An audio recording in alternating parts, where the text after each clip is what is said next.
Bonjour Louis. Eh bien, on retrouve Jésus à Jéricho dans l'épisode de Zachée.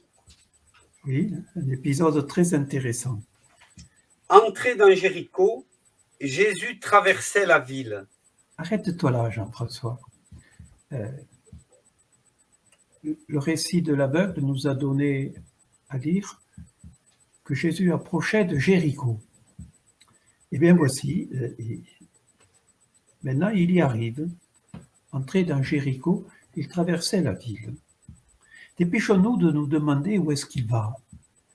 Eh bien, il nous l'a dit juste avant le récit de l'aveugle, ou plutôt, il l'a dit aux 12 apôtres. Voici que nous montons à Jérusalem pour ma Pâque. Voilà, il entre dans Jéricho, mais il ira plus loin. Il va à Jérusalem et redisons-nous que là-haut, une croix l'attend. Il l'a dit aux 12, il marche vers sa croix. Enregistrons bien ça. Et tu reprends la lecture, s'il te plaît. Survint un homme appelé Zachée. C'était un chef des collecteurs d'impôts et il était riche. Il cherchait à voir qui était Jésus et il ne pouvait y parvenir à cause de la foule parce qu'il était de petite taille. Merci de t'arrêter là. Voilà, Jésus traverse la ville et tout de suite, par un effet de zoom, la caméra nous fait regarder Zachée. C'est un homme riche, du moins il est considéré comme tel, parce que non seulement c'est un publicain, un collecteur d'impôts, mais c'est écrit qu'un archipublicain, un chef des collecteurs d'impôts. Sa profession, considérée comme malhonnête, qui fait de lui un pécheur professionnel, sa profession a fait qu'il s'est enrichi. Mais de cet homme, il nous est dit qu'il cherche à voir qui est Jésus. Et il ne peut pas. Il ne peut pas parce qu'il est petit. Il est petit de vertu et il est petit de taille. Alors, s'il te plaît, faisons attention à cette considération des lieux, à cette... oui. Oui, mais ça, c'est ce qui est très intéressant dans ce que tu nous dis. Et là, l'enchaînement des deux textes est tout à fait parlant à ce propos, puisqu'on part d'un aveugle, l'épisode précédent, et à quelqu'un qui cherche à voir. Et qui ne peut pas voir. Et qui ne peut pas voir. Il ne peut pas voir parce qu'il est petit. À cause de sa petitesse. Alors, il pourrait dire, parce qu'entre lui et Jésus, qui marche sur la route, il y a la foule. Alors, il pourrait dire les petits devant et les grands derrière, mais il ne le fait pas. On pourrait lui dire, s'il vous plaît, monsieur Zachée, venez devant, mais on ne le lui dit pas. La situation physique où il se trouve fait mémoire de sa situation morale. Il est quelqu'un qui est rejeté derrière, quelqu'un qui est marginalisé par les autres à cause, disons le mot, de sa malhonnêteté, du moins de la malhonnêteté dont il est taxé. Mais voilà que Zachée trouve une manière d'obtenir ce qu'il cherche. Je te laisse lire, Jean-François. Il courut en avant et monta sur un sycomore afin de voir Jésus qui allait passer par là. Il trouve un moyen, Zachée, d'obtenir ce qu'il cherche, voir Jésus, en courant en avant, c'est-à-dire dans le sens de la marche. Il court pour précéder Jésus quelque part. Dans sa culture, on considère volontiers que ce sont les gamins qui courent. Un homme important, il marche lentement. Ben, Zaché se comporte un peu comme un gamin. Outre cela, il monte sur un arbre. Ça aussi, c'est bon pour les galopins. C'est pas sa place là-haut.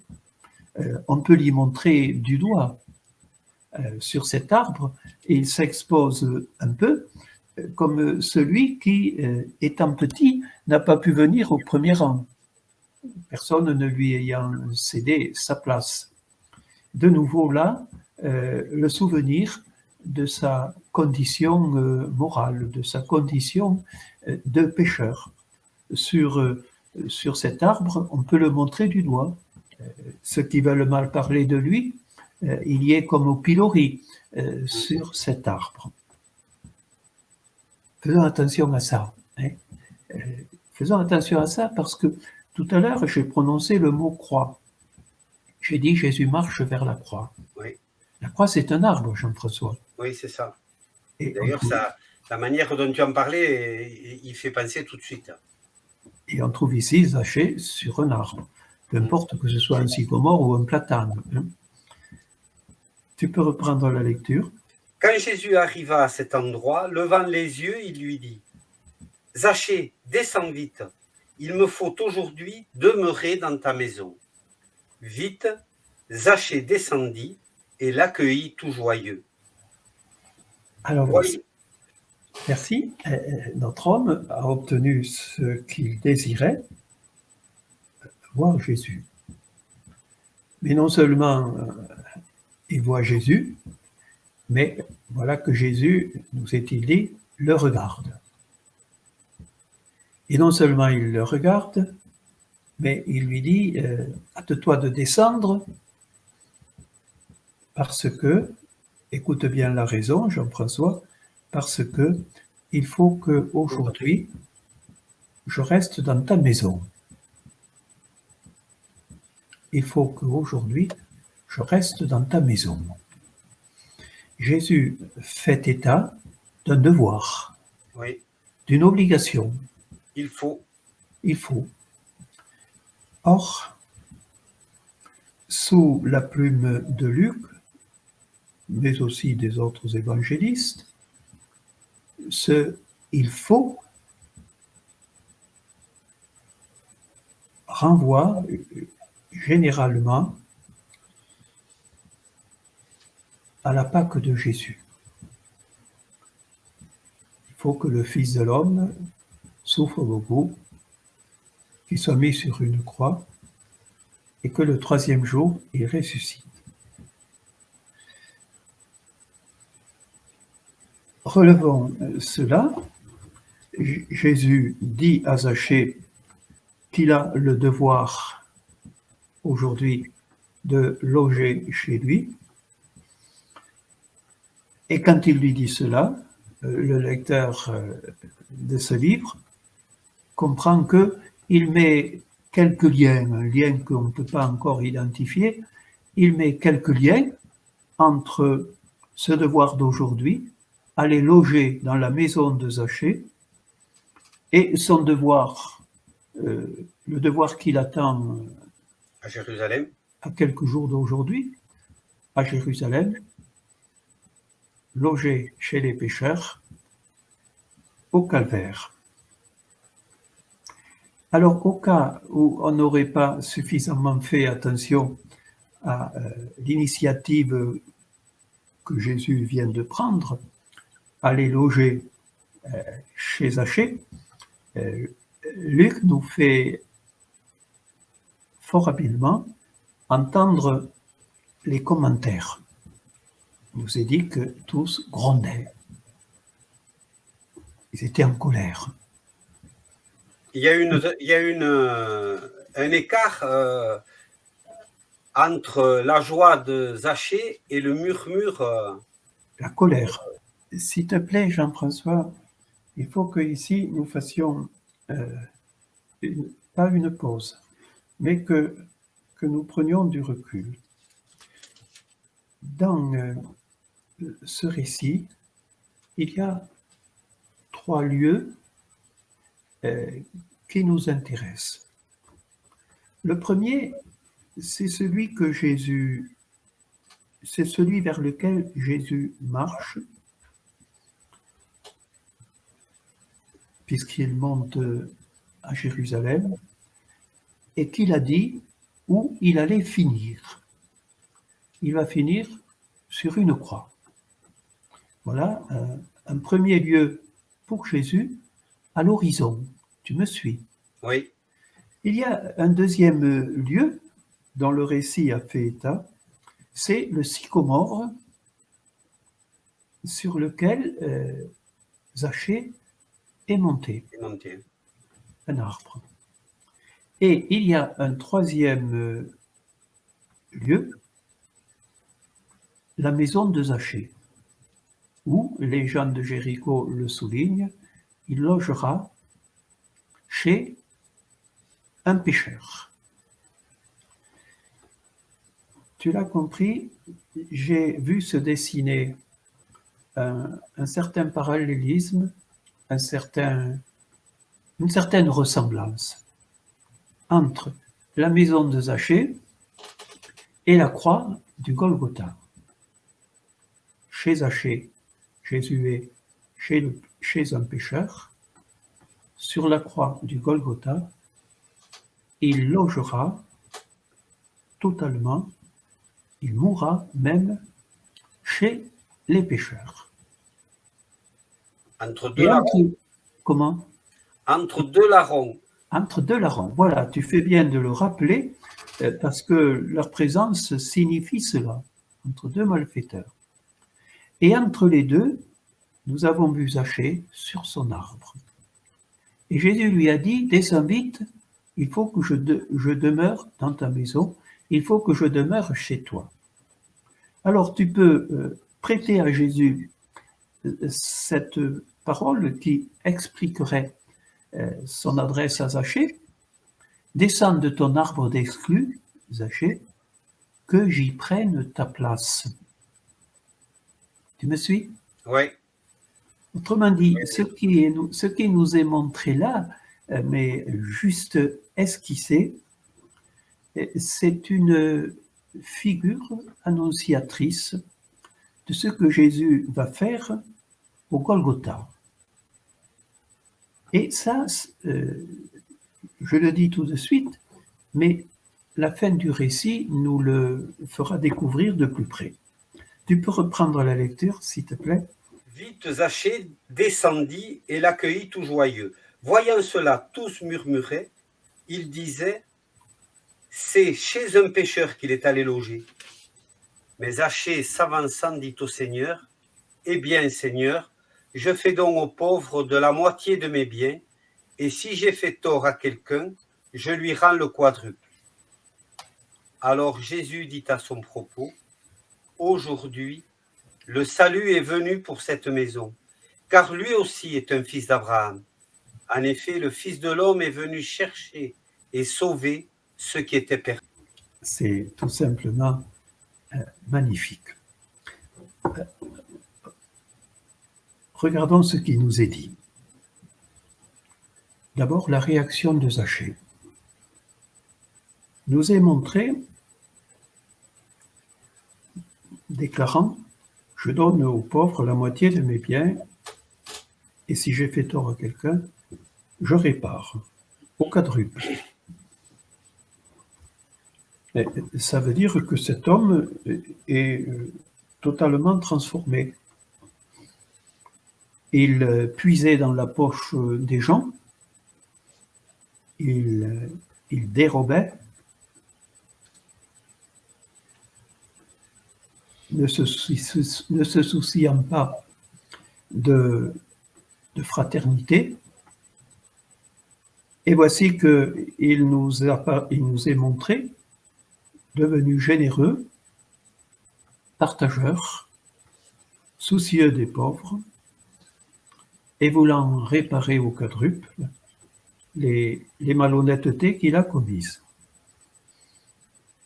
Voilà, dans le langage de la morale, on dira, il s'est converti. Qu'est-ce qu'il a fait qu'il s'est converti? Eh bien, Jésus nous le dit, et c'est essentiel. Jésus commente la déclaration faite par Zachée en disant « Aujourd'hui, le salut est arrivé pour cette maison. » Autrement dit, Jésus interprète comme un signe du salut, un signe de la nouveauté qu'il apporte aux hommes, ce que Zachée va faire. Le salut est arrivé pour cette maison. Mais comment y est-il arrivé? Il y est arrivé parce que Jésus est venu. Et c'est parce que Jésus est venu que le salut est arrivé dans la maison de Zachée. Jésus est venu avant que Zachée soit sauvé. Et pour qu'il soit sauvé. Je souligne encore ceci, Jean-François. Jésus, qui est appelé le Fils de l'homme ici, ne sauve pas les gens de loin. Il sauve en venant auprès de ceux qui ont besoin d'être sauvés, en venant donner la main à ceux qui ont besoin d'être sauvés. Un souvenir pour me faire comprendre, un jour j'ai reçu une lettre où un tampon sur l'enveloppe disait « Monsieur Barlet, vous avez sauvé un enfant ». Ça manquait de discrétion, mais je ne savais plus de quoi ça voulait parler. Et en lisant le contenu de cette enveloppe, j'ai compris que j'avais envoyé un jour, je ne savais plus quand, un chèque à un organisme du sud-est asiatique qui s'était donné comme tâche de secourir des enfants en détresse. Et on me disait que j'en avais sauvé un pour m'inviter à continuer. Si c'est vrai, ce qui m'était dit, je l'avais fait de loin, sans me mouiller. Jésus, lui, ne sauve pas de loin.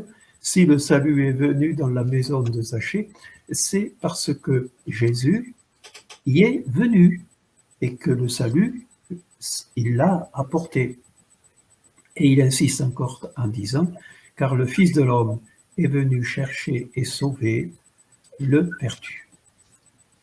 Il faut que le Fils de l'homme aille chez les perdus pour que lui, y étant venu, comme il est venu chez Zachée, il n'y ait plus de perdus, que les perdus ne soient plus perdus.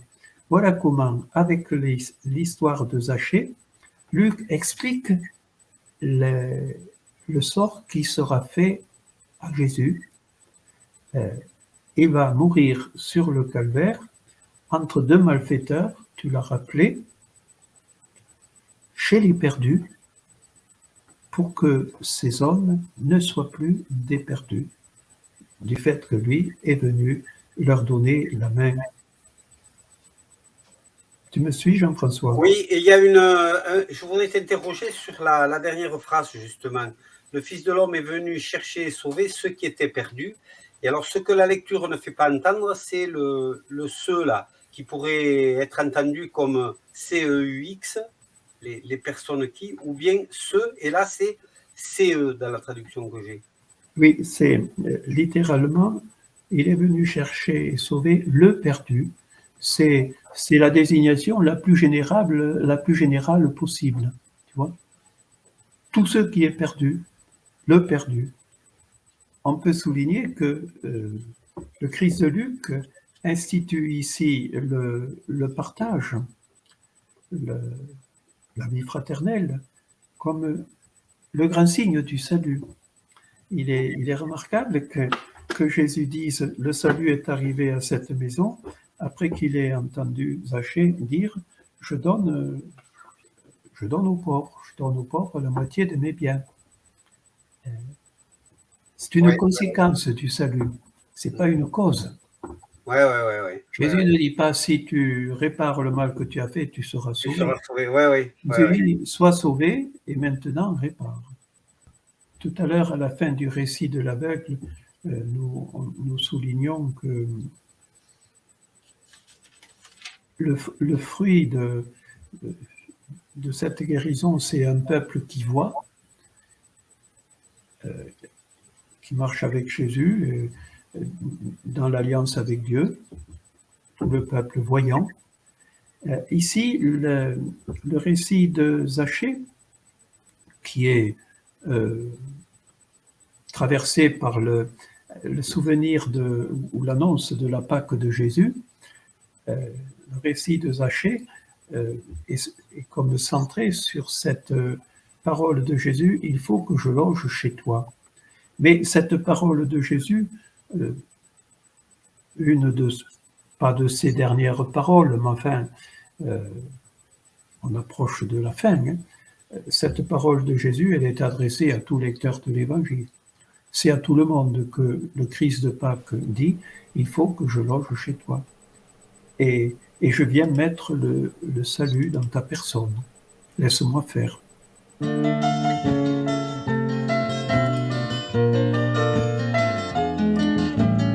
Ce matin-là dans Jéricho, rappelle-toi, il faisait beau et les gens venaient par milliers pour te voir et pour t'écouter.